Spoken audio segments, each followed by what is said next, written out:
Jamie Carragher's words landed like a grenade. He stole him, the pundit thundered, and the football world paused to see who would catch the blast.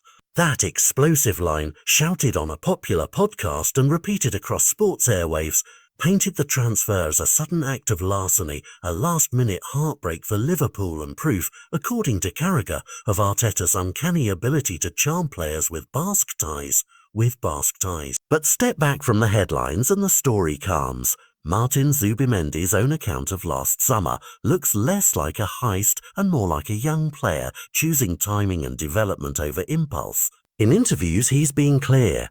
He wanted to stay at Real Sociedad because it felt like the right moment to keep learning at his boyhood club, not because someone twisted his arm. To understand why this feels like a sting for Liverpool, but a triumph for Arsenal, you have to trace the moves before the drama. Arsenal didn't simply pounce. They had already completed a major, related signing a year earlier, Mikel Merino, a calculated acquisition that created a pathway, a relationship, and a signal that Arsenal was serious about building a Spanish-flavoured midfield project. The Merino transfer was official in 2024, and it was the opening gambit in a wider plan that would come to fruition only after patience and negotiation. And meanwhile, reports from last summer suggested Liverpool's negotiating position was handicapped by awkward contract mechanics.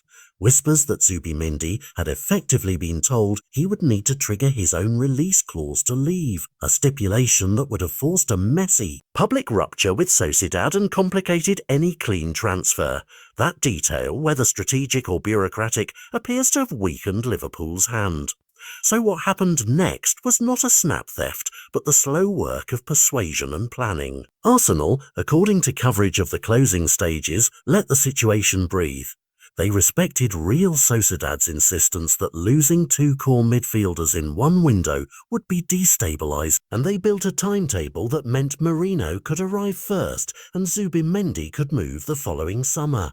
That 2-year choreography allowed Arsenal to make their offers with less pressure and framed the transfer as part of a project rather than a one-off swoop. When the final paperwork was wrapped and the release clause was met, the deal read like the end of a carefully executed campaign rather than the product of underhanded manipulation.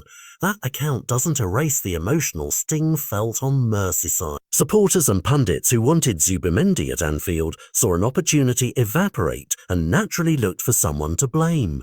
Carragher's theory that Arteta used his Basque background and persuasive power to pry the player away feeds a satisfying narrative of rivalry and cunning. Yet when the player himself says he stayed to develop and picked Arsenal later because he admired the coach and the project, the simpler explanation often wins. A player choosing his path, clubs adapting, and one side executing patience while another bristled at the result. There are lessons here for clubs and fans alike. Transfers are not only about who throws the biggest fee across the table, they are about relationships, timing, and reputation.